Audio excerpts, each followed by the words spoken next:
这个没有诸位帅气的男人惊恐地发现，城市中的建筑竟然不受控制地漂浮到了半空，在空间的扭曲下，建筑开始分解，竟然变成了原子级别的物质，就连男人自己也受到了影响。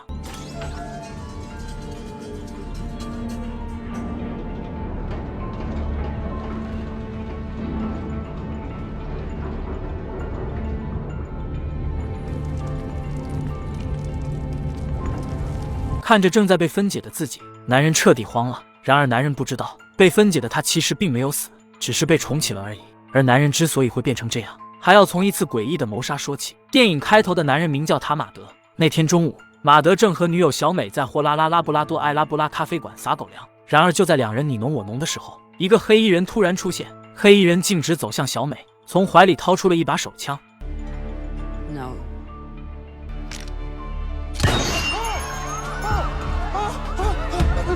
等马德反应过来，小美已经被爆头。看着惨死的小美，马德匆忙追上了开枪的黑衣人。然而当他来到拐角，却发现黑衣人竟然神秘消失了。看着空荡荡的胡同，马德整个人都不好了。然而这还不是最诡异的，马德在第一时间报了警，可警方调阅监控后却发现，监控里竟然没有黑衣人，就连女友的尸体也诡异消失。警方竟然查不到关于小美的任何信息，甚至就连好友谢特也完全不记得有小美这个人。莫名的一幕让马德产生了一种不真实感。难道小美只是自己的臆想？她并没有谈恋爱吗？可小美明明真实存在，她还和对方探讨过生物学，为什么小美会突然消失了呢？离奇的遭遇让马德的精神出了问题，他不幸患上了严重的抑郁。在某天深夜，无法忍受的马德准备结果自己，可当他拿起手枪，诡异的一幕再次发生。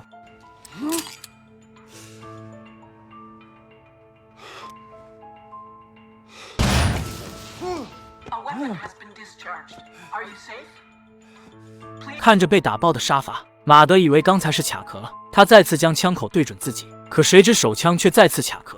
郁闷的马德试着将枪口对准了窗户，手枪竟然又恢复了正常。看着被打碎的玻璃，马德就想跳楼自杀。可就在马德跳出房子的瞬间，他却听到小美竟然正在呼喊自己。刚开始马德以为是错觉，可当他在睁眼，却发现自己竟然漂浮在半空中，时间就好像被定格了一样。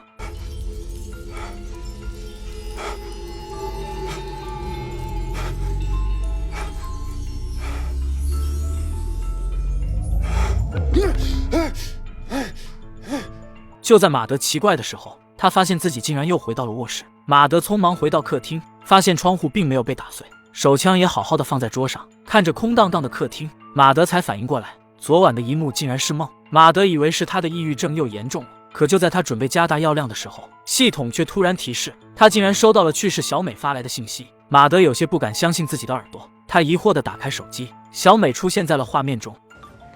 Hey, Joe. Hey. If you're seeing this, something's happened to me, and I might not see you again. 听到小美的话，马德还是有些无法接受。小美明明存在，可为什么大家却都不记得她了呢？虽然觉得有些不可思议，但马德还是按照小美的要求前往了那个书店。他从店员手里拿到了小美所说的笔记本，可当马德打开笔记本，却发现书上只有几行奇怪的留言，其他区域都是空白的。就在马德奇怪的时候，笔记本竟然开始闪烁起来。笔记本闪烁的瞬间，马德感觉有什么东西进入了身体里，可笔记本很快又恢复正常。马德以为是错觉，他也没有多想，带着笔记本就返回了公寓。可刚回到公寓，马德就接到了小美的短信，小美提醒他被人盯上了。马德回头看去，才发现身后有一个奇怪的男人。看着奇怪的男人，马德有些无法淡定，他匆忙回到公寓，想躲回家里，可男人似乎提前预判了他的预判，竟然提前伸脚挡住了门。马德拿起桌上的手枪，想要干掉男人，可诡异的事情却再次发生。他明明瞄准了男人，然而子弹就像被控制一般，竟然主动避开了男人。就在马德奇怪的时候，他感觉自己被什么东西控制了。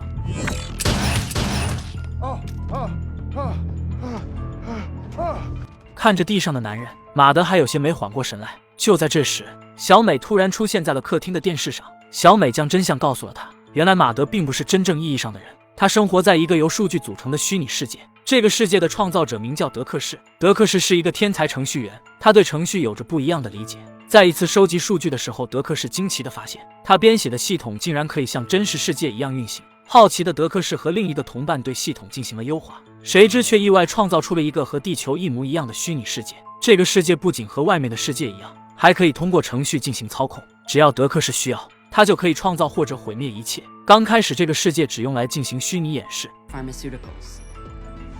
Within an impossibly short amount of time, he became Centec's CEO.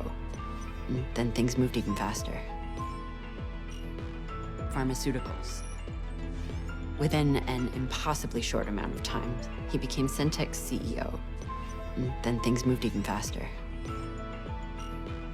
What better test bed? What better way to... 然而，随着虚拟世界的经济价值越来越高，德克士的野心也开始膨胀。他通过在虚拟世界发动战争，来计划如何让真实世界也爆发战争。虽然当局在第一时间发现了德克士的阴谋，封禁了虚拟世界，可德克士却悄悄留了备份。他依旧在利用模拟来影响真实的世界。马德所处的这个世界已经迭代了500多次，而小美之所以出现在这里，是为了收集德克士犯罪的证据。之前马德从书店拿走的那本笔记本就是他收集的罪证。小美原本想伪装成虚拟人来逃过监管的，可还是被德克士发现。他让马德带着笔记本去找好友谢特，谢特会告诉他下一步要怎么做。不等马德说话，小美就匆忙挂断了电话。原来是德克士在巡查的时候发现了小美，他第一时间就定位到了小美的位置，还派出了杀手。可提前发现杀手的小美已经先一步逃离。在谢特的指引下，小美来到了一家酒店。他通过谢特提供的虚拟账号登录了马德所在的世界。小美第一时间找到了马德，想要转移数据，可他还没说话就被强行下线。反应过来暴露的小美匆忙离开了酒店，可刚踏出酒店门口，他就被德克士派来的杀手发现。还好小美身手不错，他利索地干掉了杀手。可就在小美要离开的时候，另一个杀手却从背后出现。而在虚拟世界，马德已经在报刊亭找到了好友谢特，可这个谢特却根本不知道什么虚拟世界的事情。就在马德奇怪的时候，刚才还一脸莫名其妙的谢特却突然换了一个人。从谢特口中，马德才得知这个世界竟然是他和德克士一起创建的。为了规避巡查，谢特将自己隐藏在了一个 NPC 上，只要他不上线， NPC 就什么也不知道。谢特告诉马德，小美收集的罪证其实就是那几行留言。他打开笔记本的瞬间，数据就被隐藏到了他的身体里。他拿出一把钥匙告诉马德，公寓的地下有一个被隐藏起来的控制系统，这把钥匙可以打开虚拟世界的大门，只要大门被打开，数据就可以传输出去。然而不等马德询问怎么使用，谢特却突然宕机了。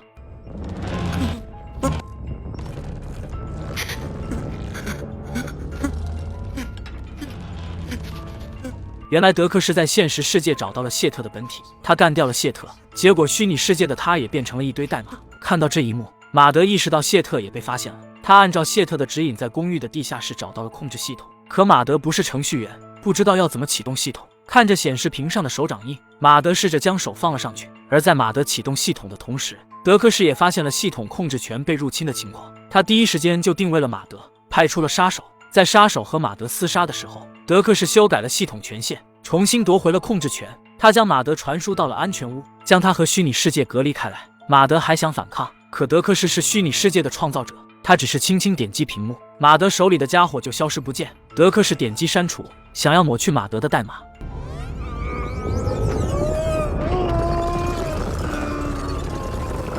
然而就在马德要被删除的时候，诡异的一幕再次出现。原本变得模糊的马德竟然摆脱了控制。原来之前谢特交给马德的钥匙是一串密钥，一旦马德的代码被删除，密钥就会重新编写一个马德。这个马德不受德克士权限的管制。反应过来的马德幻化出了一把手枪，一枪爆头了德克士。等德克士反应过来，他已经被马德送回了现实世界。发现马德被重新编写，德克士匆忙重启了系统。只要系统被关闭，马德的数据就会被抹掉。而在虚拟世界，所有的房子和建筑漂浮到了半空中。随着系统重启，这个世界的一切开始归零。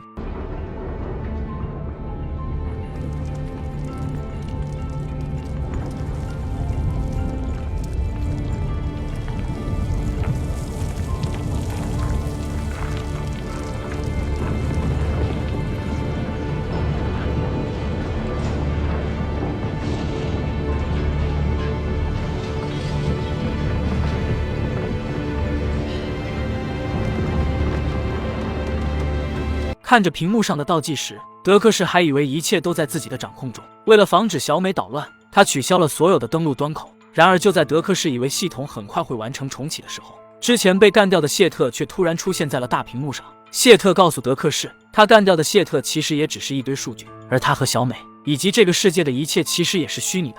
不等德克士搞清楚怎么回事，房间里突然出现了大量模糊的碎片，马德竟然出现在了房间里。